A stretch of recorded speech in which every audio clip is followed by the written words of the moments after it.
আসসালামু আলাইকুম।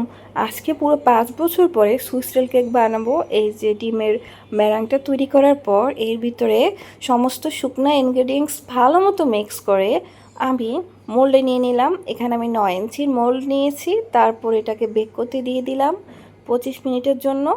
২৫ মিনিট পর দেখুন কত সুন্দর হয়ে বের হয়ে আসছে। তারপর কতক্ষণ রেস্টে দেওয়ার পর এটাকে মোল্ড আউট করে নিলাম। এটাকে এখন আমি উল্টো করে রাখবো। উল্টো করে রাখার পর এর ভিতরে আমি চকলেট ক্রিম বানিয়েছি। মানে আমার ছেলেরা চকলেট ক্রিমটা পছন্দ করে। চকলেট ক্রিম দিয়ে কাগজ দিয়ে আস্তে আস্তে মুড়িয়ে রাখতে হবে যেন না ভাঙে। এভাবে আস্তে আস্তে ফোল্ড করার পর ভালো মতন পেঁচিয়ে ফ্রিজে রেখে দিব রেস্টের জন্য ৩-৪ ঘন্টার জন্য।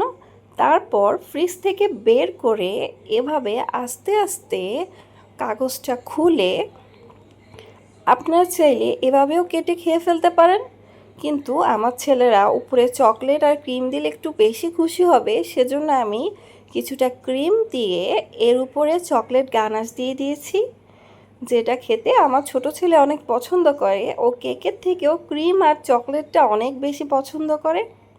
আর গরমে তো ক্রিম সমস্ত গলে গলে যাচ্ছিল, এত বেশি গরম পড়েছে। তারপরও ভিতর দিয়ে সুন্দর হয়েছে দেখতে।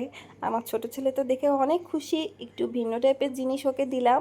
তারপরও মজা করে কাটতে কাটতেই ২-৩ পিস